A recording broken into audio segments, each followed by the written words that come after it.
¿cuál es el título o cuál es el nombre que más asociamos o que más se menciona en cuanto a Dios, de Dios o de Jesús en la Biblia? ¿Cómo? No lo hubiera, yo creo que él vio Dios Salvador. Dios Salvador es algo que nosotros inmediatamente asociamos con Cristo o con Dios. Dios Salvador. Si nosotros, la siguiente, ¿qué es esto? Un color, una cuerda, un lazo. Yo quería algo más bonito, pero el ay parece que no es tan inteligente como yo pienso que es. Sí, es un lazo. Es un lazo que está, hay otro más pequeño alrededor de él. Y cuando nosotros hablamos de que Dios salva o Dios salvador, estamos hablando, y la razón por la que traigo esto es porque a través de toda la escritura nosotros vemos a este Dios salvador. Generalmente yo lo que haría es tomar un versículo y enfocarme en ese versículo para hablar de este Dios salvador. Pero me incliné más a ir a través de la escritura para mostrar cómo Dios en este drama que hay, si puede pasar la otra, en este drama que hay, en este hilo de salvación, hay un drama y es la redención. Entonces usted tiene la historia del mundo y alrededor de esto hay un hilo de oro que muchos teólogos llaman, y es la redención del pueblo de Dios. Por lo cual nosotros podemos decir que en la escritura, la historia en sí, narra y nos pone frente a nosotros este hilo de salvación en este drama de la redención, de cómo Dios salva a su pueblo. Si vamos a la siguiente. Uno de los temas más gloriosos y constantes de toda la escritura es que Dios mismo es el Salvador de su pueblo. Desde Génesis hasta Apocalipsis, la Biblia cuenta una sola historia. Una sola historia. Y eso es interesante y es importante entenderlo. Porque la Biblia tiene ¿cuántos libros? 66. ¿Cuántos autores más o menos? ¿A través de cuánto tiempo?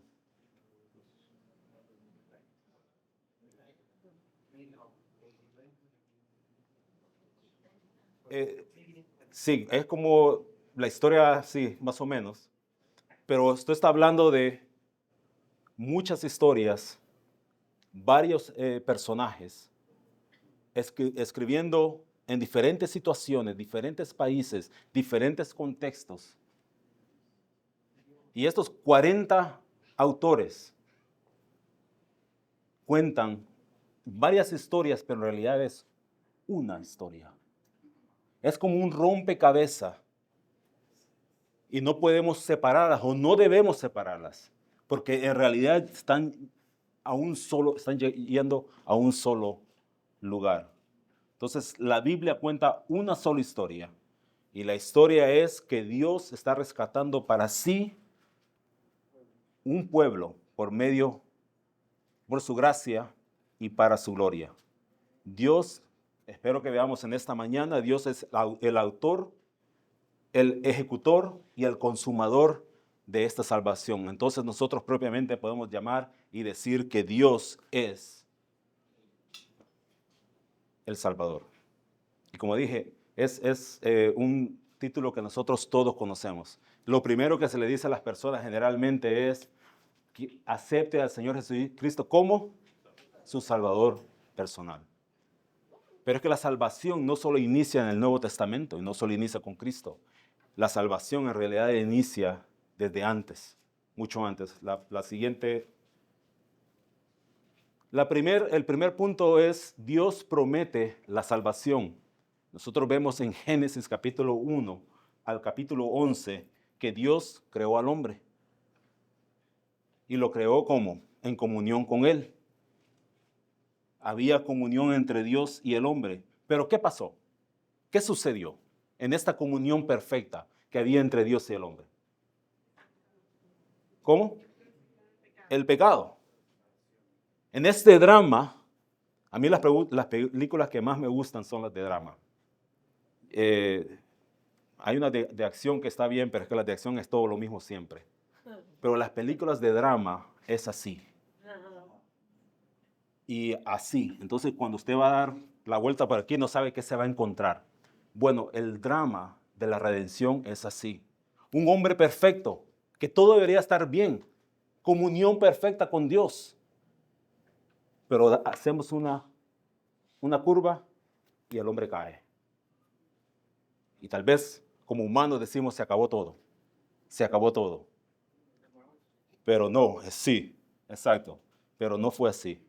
El pecado entra en el mundo y mediante él la caída de Adán. ¿Cuál es el resultado entonces? El resultado es que el hombre tiene separación con Dios. Ya no hay esa comunión que existía en el principio. Entra la corrupción al ser humano por el pecado. Entra la muerte física y la muerte espiritual. ¿Y qué hace un Dios santo? ¿Qué hace un Dios santo cuando su creación se rebela contra él? ¿Qué debe hacer? Matarlo, dice David. Sí. Debe ser justo. Debe ser justo, debe aplicar justicia. ¿Qué pasa si Dios no aplica la justicia? ¿Qué pasa si Dios dice, como tal vez nosotros muchas veces hacemos, no, ese polvito que está ahí, levante la alfombra y tírelo abajo de la alfombra y lo escondemos? ¿Qué pasaría si Dios hace eso? No sería justo. ¿No sería justo? No sería... Pero, a ver, hermano, pero si Dios es bueno. Sí, pero él también es justo. Exacto, exacto, pero también es justo. Si Dios decide no ser justo, si Dios decide no castigar el pecado del hombre, Dios deja de ser Dios. Porque su justicia, su bondad, su misericordia, y esto lo vimos hace mucho tiempo atrás, que Dios es que simple. ¿Y qué queremos decir con que Dios es simple? ¿Se acuerdan?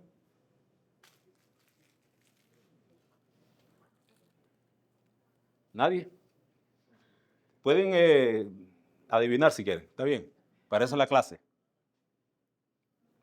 ¿Qué queremos decir cuando yo digo que Dios es Dios simple?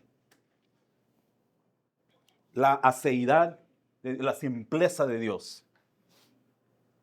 Que Él es el mismo siempre, que Él no cambia. O sea, Por ahí va la cosa. Ok. Que Dios, así como Él es bueno, pero también es justo. Y si él no cumple lo que ha dicho en sus palabras, sería un mentiroso y rompemos todo. Así es, eso está bien.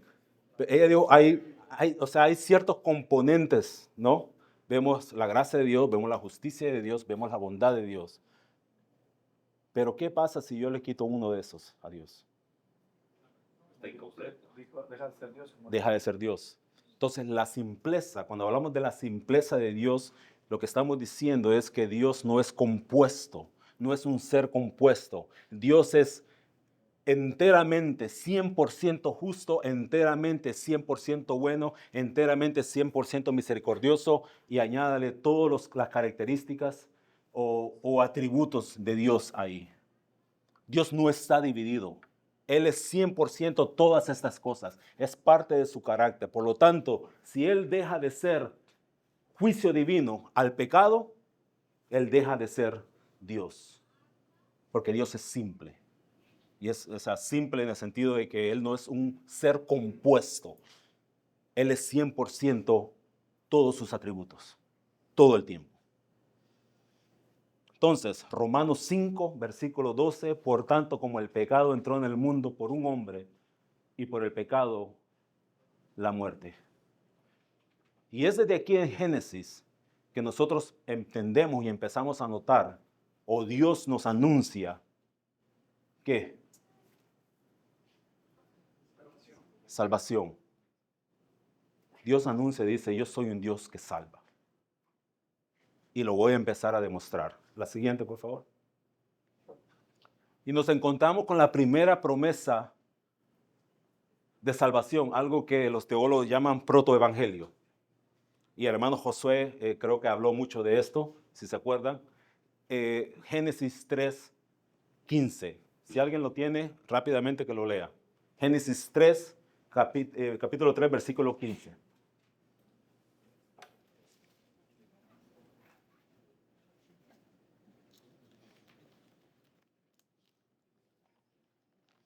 Y pondré enemistad entre ti y la mujer, y entre tu simiente y la simiente tuya. Esta te herirá en la cabeza y tú le herirás en el calcañar. Ese versículo tan conocido por todos nosotros, tan conocido por todos los cristianos, es lo que se llama el protoevangelio. O sea, nosotros pensamos quizás que el evangelio empieza en el Nuevo Testamento, pero no, aquí ya estaba anunciando Dios el evangelio, las buenas nuevas.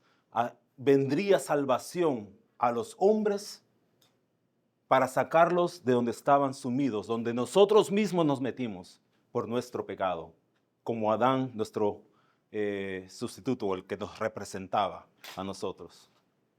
Y en esta promesa, en este versículo 15, nosotros tenemos que Dios va a derrotar a Satanás, que Dios ha prometido a un redentor que viene, a un salvador que viene, alguien que va a redimir, que va a comprar a este pueblo, que va a haber victoria sobre el pecado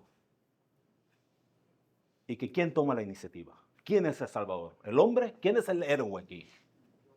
Dios. Es Dios el que toma la iniciativa. Nosotros pecamos contra Él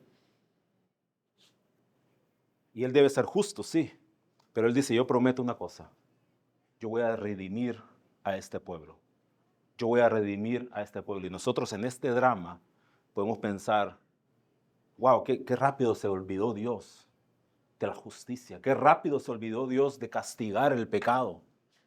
No. En este drama que nosotros vamos a ver, nos vamos a dar cuenta que Él no se olvida. Para nada. Para nada. Entonces, Dios toma la iniciativa de ser un Dios que salva. Dios no espera en que Adán se rescate a sí mismo, porque es imposible que Adán se rescate a sí mismo, sino que Dios toma la iniciativa. Entonces tenemos la promesa de salvación. La siguiente. Luego, en las Escrituras o en esta historia de redención, Dios salva por medio de nosotros llamamos pactos. ¿Ustedes se acuerdan de los pactos? Menciónenme unos cuantos. ¿Cuáles pactos se acuerdan ustedes? ¿Cómo? Noé, Moisés, David, Abraham. Entonces Dios empieza a lidiar con el pueblo por medio de pactos. En realidad es solo un pacto.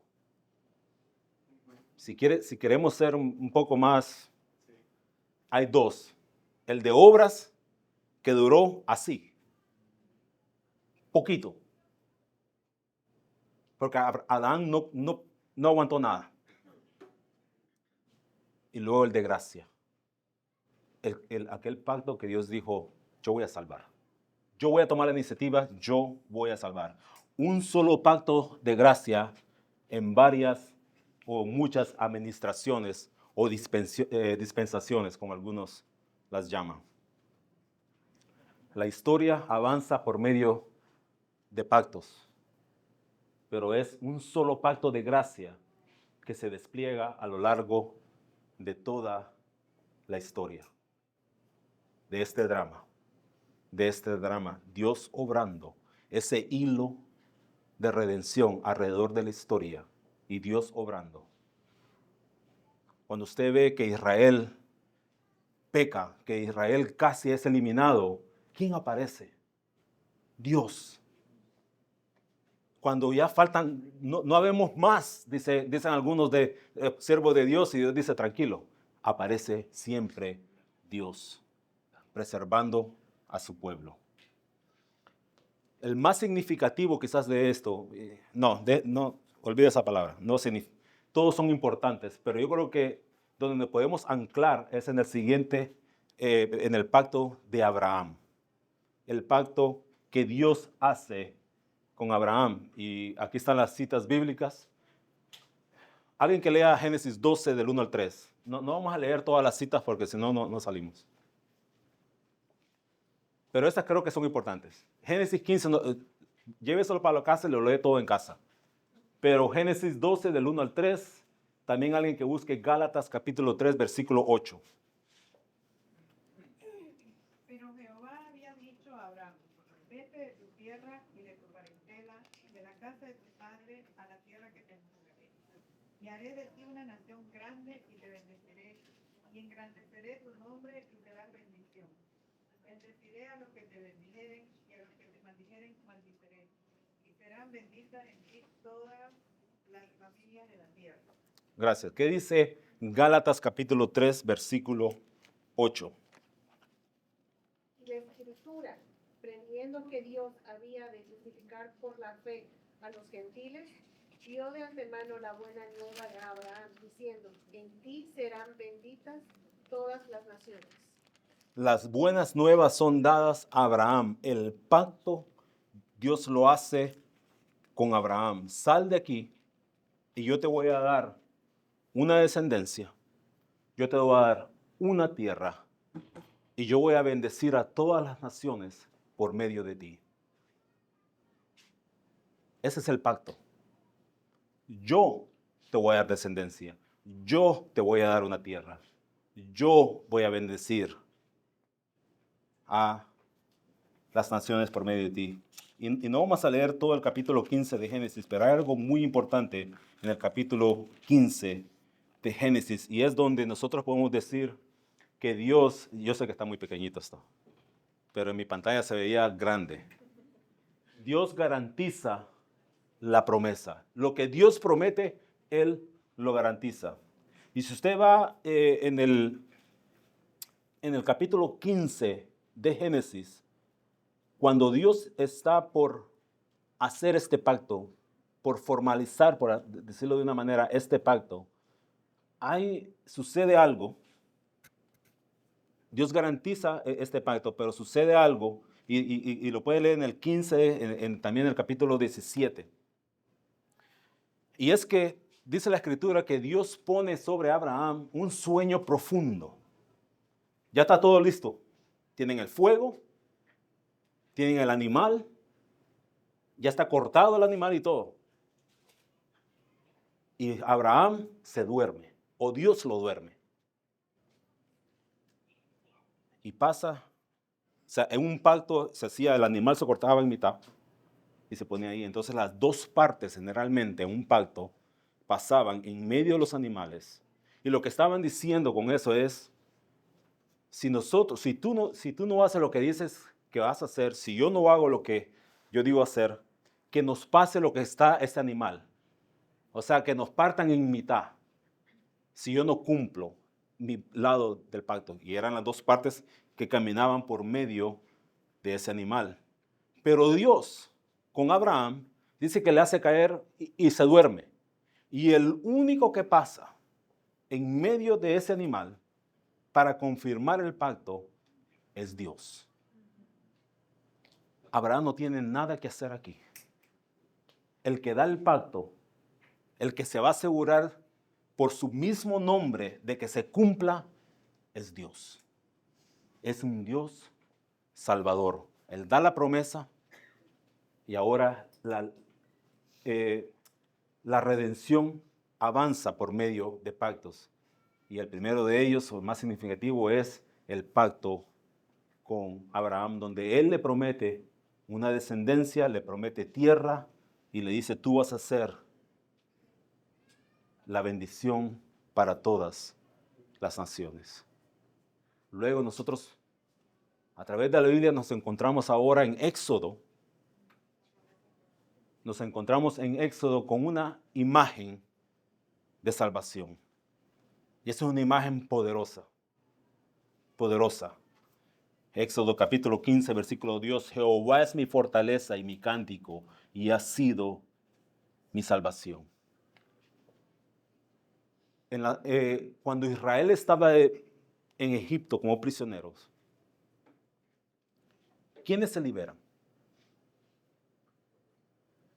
El pueblo es liberado, pero Israel se libera a ellos mismos. No, no. Dios pelea por ellos. Es Dios el que los saca. El Dios el que llama a Moisés y le dice, vas a ir allá y vas a hablar contra el faraón. El faraón era el hombre más poderoso en la tierra en ese tiempo. Y tenía esclavos judíos, hebreos, que eran mano de obra gratis. Y él ¿qué imperio de eso se iba a dejar ir a su mano de obra gratis? Nadie. Pero Dios pelea y libera a Israel. Israel no puede hacerlo por sí mismo. Dios los rescata.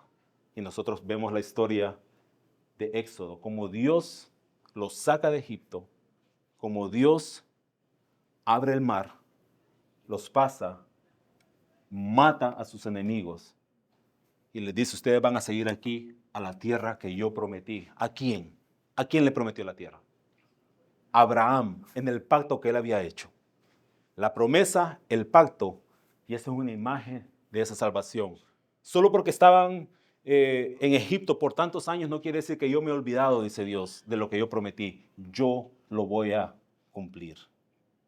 Luego de que el pueblo de Israel llega a la tierra prometida, en medio de todas sus desobediencias, en medio de todo lo que hacían y no hacían, Dios se mantenía justo porque el pacto lo había sellado Él en su nombre. Él en su nombre. Luego nos encontramos después de todo esto, después de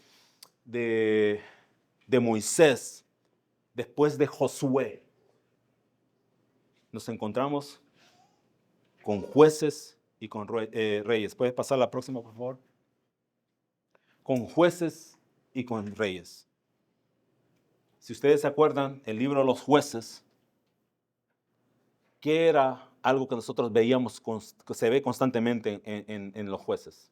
Que volvían a hacer lo malo. Volvían a hacer lo malo. Era así, era un círculo. Pecaban, decía hermano José, pedían cacao, Dios los rescataba y felices pecaban otra vez y otra vez y otra vez y Dios enviaba jueces a que los salvara. Pero era Dios. Entonces nosotros en los jueces vemos a libertadores humanos que fracasan una y otra vez. Salvan al pueblo y el pueblo cae. Otra vez. Y el ciclo del pecado y rescate es así, a través de todos los jueces. Luego el pueblo dice, el problema no somos nosotros. El problema es que nosotros no tenemos un rey como las otras naciones. Ese es el problema. Cuando Dios era su rey. Y dice Dios, ¿de verdad? Entonces, ¿qué?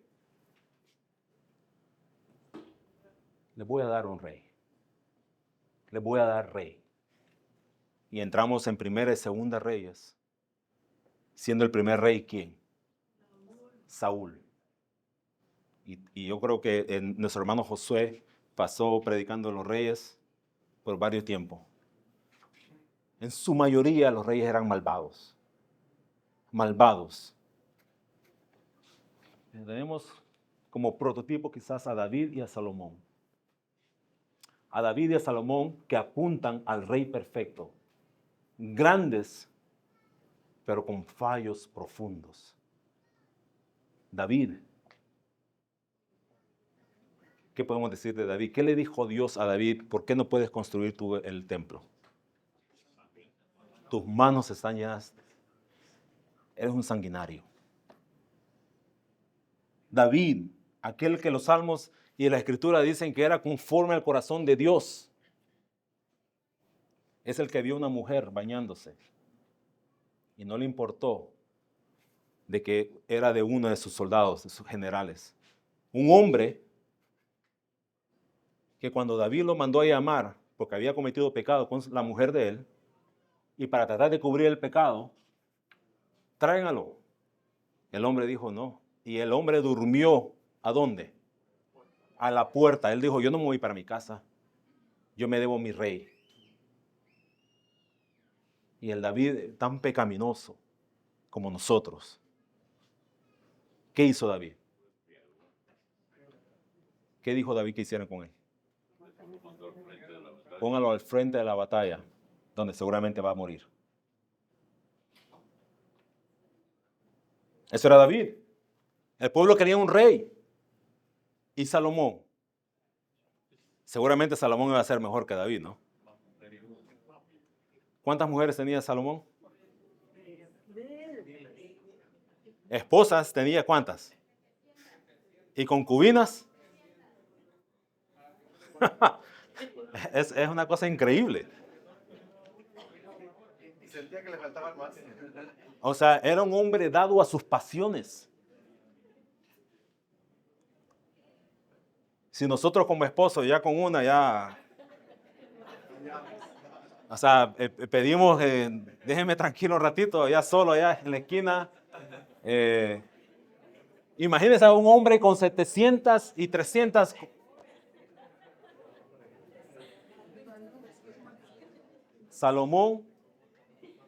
Salomón y David no eran lo que necesitaba el pueblo. Eran reyes, con cualidades sí, pero los fallos de carácter, los fallos eran profundos. Y esto era a propósito, en el sentido de que Dios sabía que ellos no podían cumplir. Dios lo sabía. ¿Pero qué entonces? La promesa davídica apuntaba más allá. Sí, necesitamos un rey y va a venir un rey. Pero un rey que es mejor que David y mejor que Salomón. Un libertador que es mejor que ¿quién? Que Moisés también. Mejor que todos ellos. La promesa por medio de pactos y ahora en medio de los jueces y en un tiempo tan turbulento para el pueblo de Dios. Todavía la esperanza se mantiene. La esperanza se mantenía. Necesitamos un rey que no falle. Uno que venga de lo alto, que va a reinar para siempre. Necesitamos un mejor rey. Mejor que David, mejor que Salomón. A Jesucristo el Rey. Y la historia continúa. La historia continúa. Dios, la siguiente, anuncia al Salvador.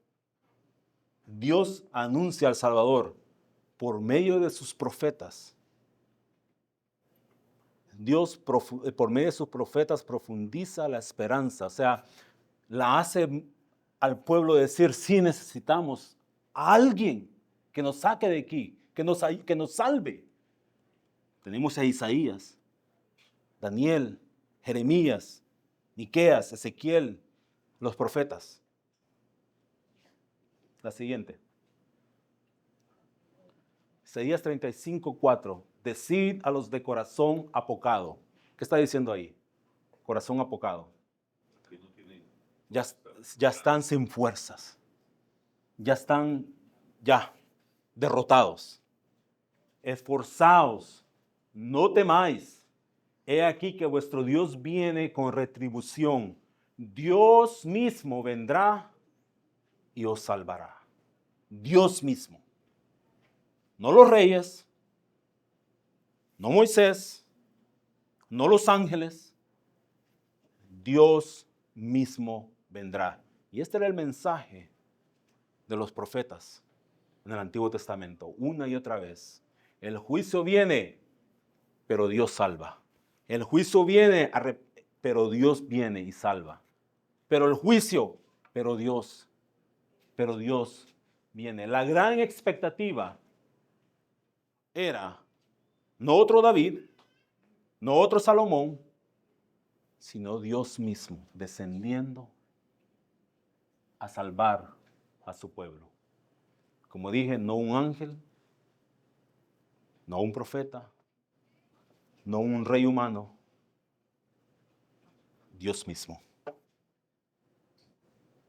Y en Isaías, y Fran hablaba de esto en la mañana, durante el sermón. La siguiente, por favor. Isaías 53, uno de los profetas, nos pone un cuadro, nos muestra un cuadro de cómo Dios va a venir, que Dios mismo va a venir a salvar. Y es el cuadro de que nosotros podemos decir del siervo sufriente. Isaías 53. Yo sé que hay muchos por ahí que piensan que Isaías 53 está hablando de Israel. No, no está hablando de Israel. Está hablando del siervo sufriente, no Israel como pueblo. Y Isaías 53, ustedes pueden leerlo en casa, nos muestra a este Salvador que viene, a la solución de Dios para libertar a su pueblo, y nos muestra a este siervo como alguien que va a ser o es rechazado, despreciado y desechado entre los hombres. Alguien que va a ser herido. Y uno se pone a leer esto, el capítulo 53, y dice, espera un momento. Lo que nosotros necesitamos es un Salvador, no alguien que es rechazado, alguien que es herido. No me parece a mí fuerte. ¿Y cómo nos va a salvar? ¿Cómo nos puede salvar a alguien que no parece que va a ser herido? Si ustedes se recuerdan, hemos enseñado que aún los discípulos en el Nuevo Testamento esperaban a un tipo de general que venía a salvarlos de la opresión del Imperio Romano. Y ellos se imaginaban un general en caballo blanco y con ejércitos. No. Viene alguien que va a ser rechazado. Viene alguien que va a ser herido. Pero Él va a ser un sustituto. El castigo del pueblo de Dios, el castigo del pueblo que Él va a rescatar, va a ser sobre Él. Él va a expiar por los pecados. Recuerde que estaba diciendo yo al principio, ¿qué va a hacer Dios entonces con la justicia? Dios no se olvida. Dios es justo. Bueno, alguien va a pagar. Alguien va a pagar. Entonces, este siervo sufriente que viene, que va a ser rechazado, herido, y es el sustituto suyo y mío, va a recibir el castigo de Dios. Él viene. Esta es la promesa. La promesa sigue en el drama. Y luego, en medio de los profetas, la siguiente, por favor, se anuncia un nuevo pacto. Hay un nuevo pacto. Jeremías 31, de 31 a 34. Alguien se lo busque y lo lea, por favor.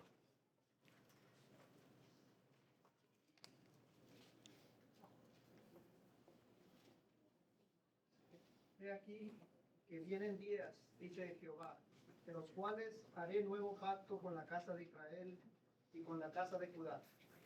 No como el pacto que hice con sus padres el día que tomé su mano para sacarlos de la tierra de Egipto, porque ellos invalidaron mi pacto, aunque fui yo un marido para ellos, dice Jehová.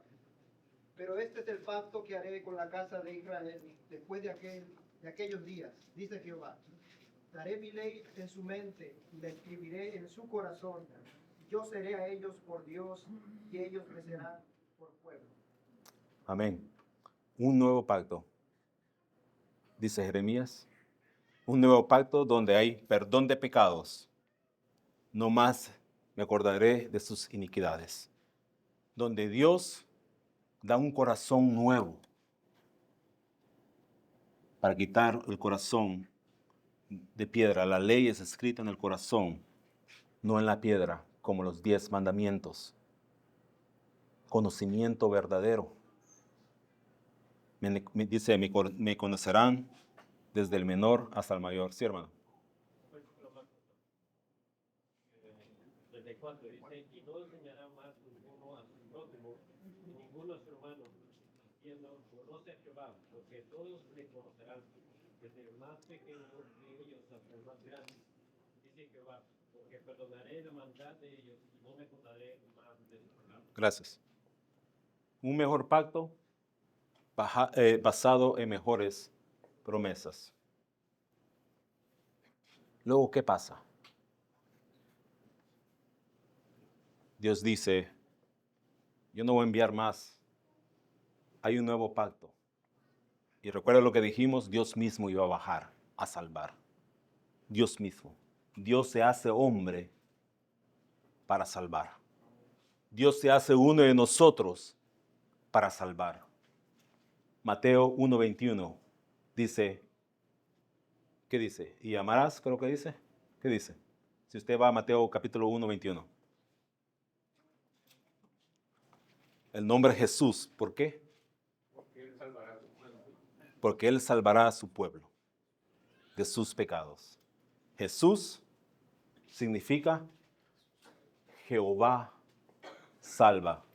Aquí viene la salvación de Jehová prometida, la salvación de Jehová llevada por pactos, la salvación que Jehová había dicho por medio de los profetas, ahora está aquí. Dios se hace hombre y llamará su nombre Jesús porque Él salvará a su pueblo de sus pecados. Jesús, Jehová, salva. En Lucas capítulo 2, en esos versículos, nos dice también que Él ha nacido hoy el Salvador. Él ha nacido hoy el Salvador. Juan capítulo 1 también habla de que el Verbo se hizo carne y habitó entre nosotros. Dios, y eso es interesante, si nosotros vamos a Juan capítulo 1, el lenguaje que usa Juan es algo que entendían los judíos. Y es porque si vamos atrás, cuando estaba el tabernáculo de Dios, la presencia de Dios dice que bajaba el tabernáculo y ahí estaba Dios. El lenguaje que usa Juan en el original aquí, podemos decir que cuando él dice que el Verbo se hizo carne y habitó entre nosotros, lo que está diciendo es que Dios, la idea, la figura que da es que Dios trajo su camping.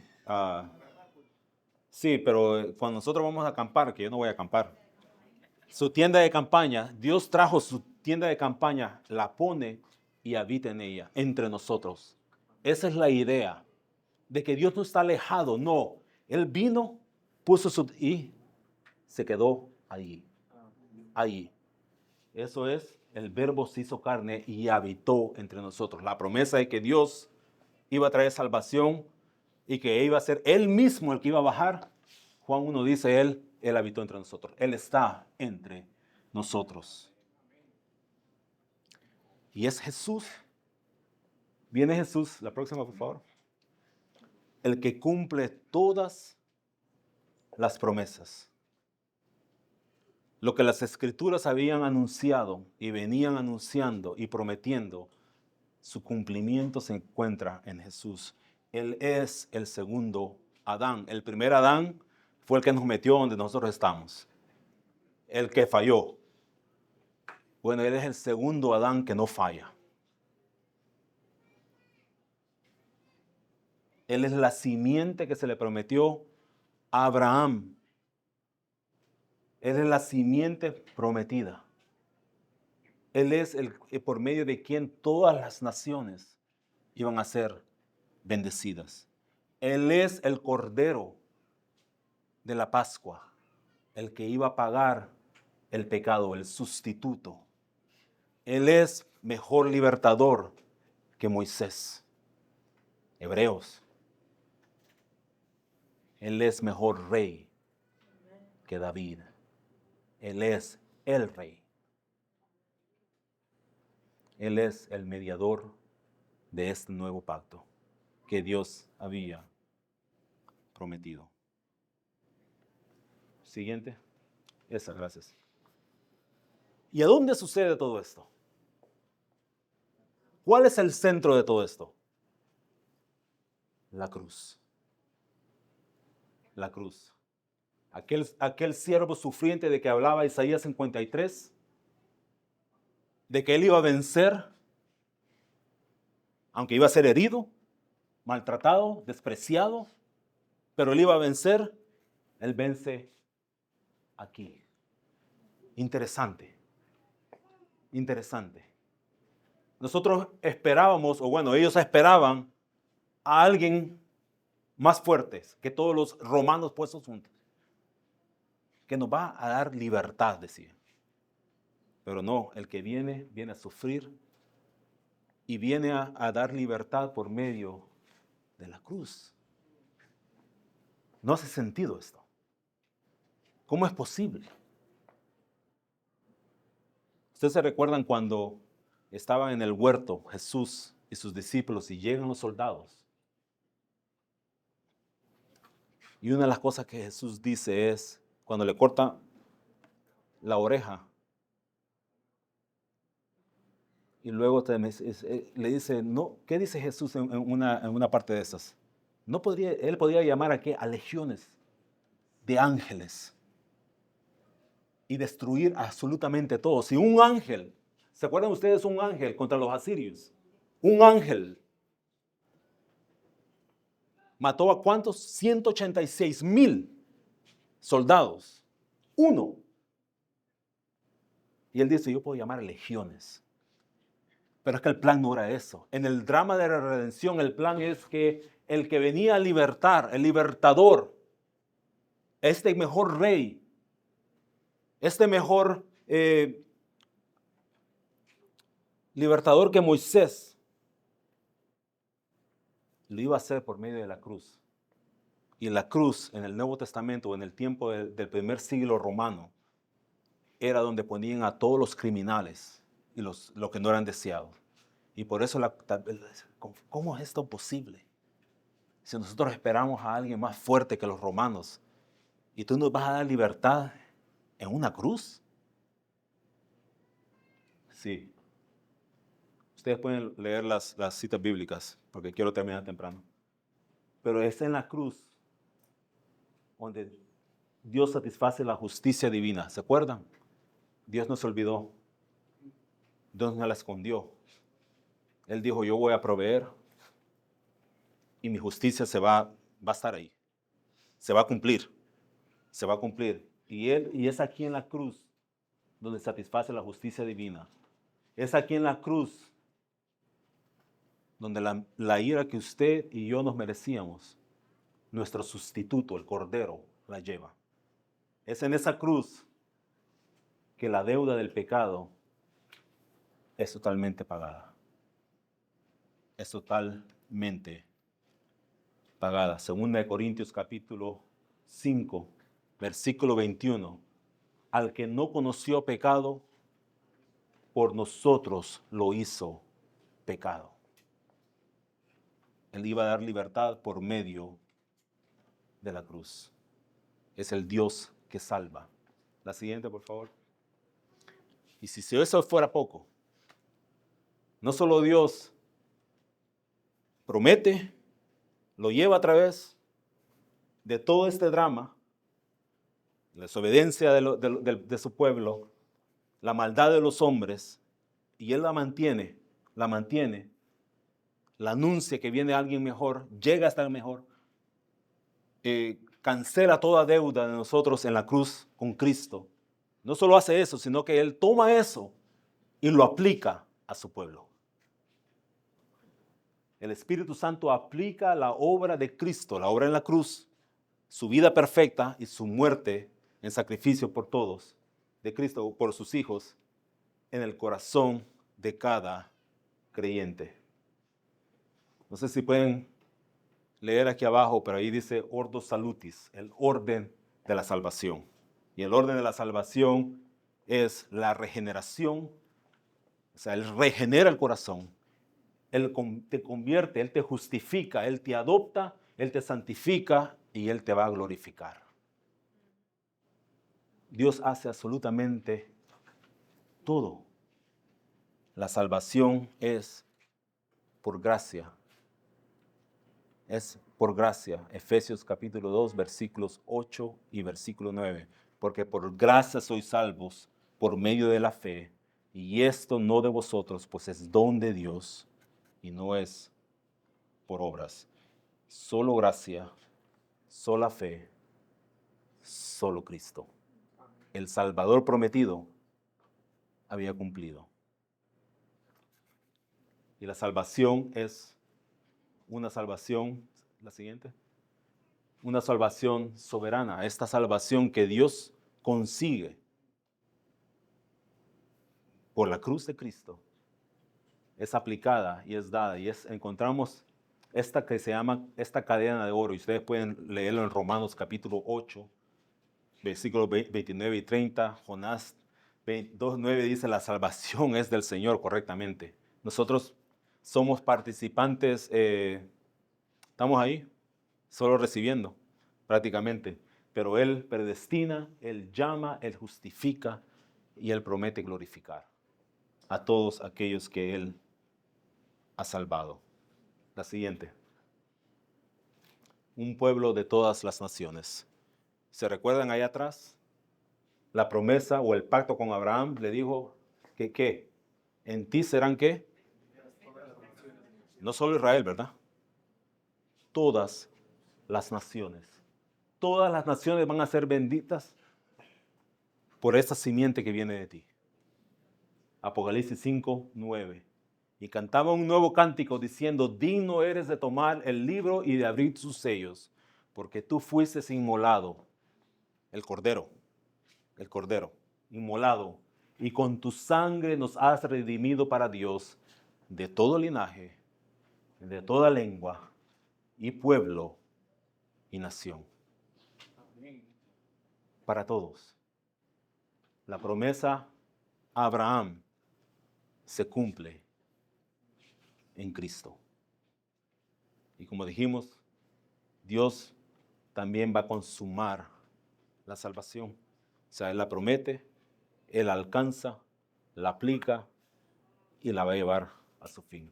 Apocalipsis 21, 3 al 4, lo pueden leer en su casa. Fran habló un poco en cuanto a esto también.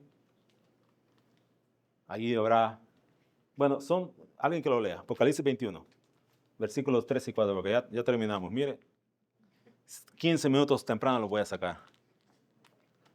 Apocalipsis 21, 3 y 4.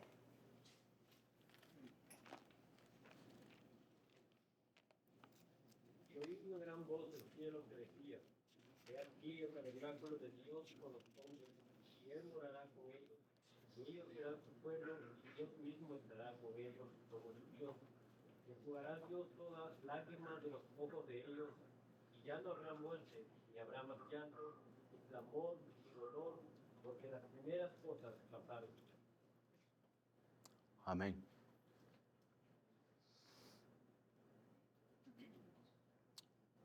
No más pecado. No más muerte. No más dolor.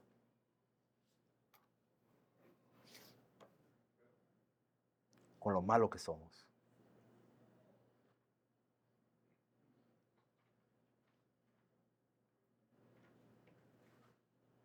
Gozaremos de comunión eterna con Dios. ¿Cómo es posible? Porque Dios salva. Porque Dios es un Dios salvador. No sé si yo al leer esto, las emociones se me vienen. Porque para el cristiano el pecado, qué espina ahí al lado. Si usted de verdad creyente, a usted le va a doler cuando usted peque. Qué molestia, qué dolor. ¿Por qué otra vez? ¿Por qué fallo otra vez?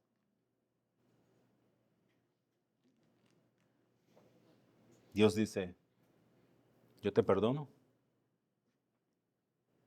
Digo yo, cuando todo esto sea ya terminado, al consumarla, ya no habrá más pecado.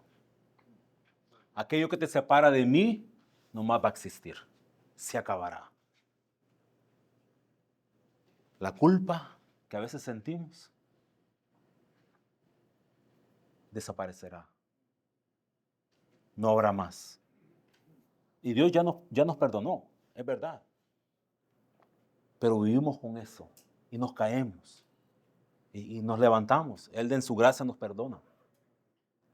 Pero ese día, ya no habrá más. No más pecado. No más razón por qué no levantarle la vista a Dios. Dice que le veremos tal como Él es. Qué día más glorioso. No más muerte. Nuestra iglesia ha sufrido de esto en los últimos días, en los últimos meses. Y es doloroso, aunque sufrimos sabiendo que nosotros están en gloria. Nuestro hermano Josué está en gloria, nuestro hermano Roberto está en gloria. Pero es que la muerte es fea. La separación es horrible. ¿Por qué? Porque es que la muerte vino por la razón del pecado. Bueno, eso va a desaparecer. No más. No más. No más dolor. No más dolor por la separación, no más dolor por las... Yo me pongo a pensar aquí en los hermanos y hermanas que sufren una enfermedad que les recuerda cada día que el pecado está allí. Sí. Bueno, hermano y hermana, anímate. En ese día no más dolor, no más enfermedad. Se acabará. Tendrás un cuerpo nuevo. Y lo mejor de todo, comunión eterna con Dios. La próxima. Conclusión. Hemos visto que Dios promete, que Dios planea, Él asegura, Él compra, Él aplica y Él consumirá la salvación. La salvación pertenece a nuestro Dios que está sentado en el trono y al Cordero. Acuérdese, la salvación pertenece a Dios que está, ¿a dónde? Sentado en el trono. ¿Qué quiere decir eso? Él es el Rey. Él reina. Él manda. De Él y su Cordero, Cristo. Cristo. La última. Si no ha escuchado nada, acuérdese de esto. La Biblia entera cuenta la historia del Dios Trino que para la gloria de su nombre redime a un pueblo por medio de la persona y obra de Jesucristo. Cuando usted vea la Biblia, cuando usted venga a la Biblia, no son historias desconectadas. Es un hilo en medio de este drama de la historia. Es un hilo dorado de cómo Dios trae salvación, cómo Dios trae redención a su pueblo. Jehová salva. Él es el Dios que salva. Vamos a orar. Gracias te damos, Padre, por este tiempo. Damos gracias por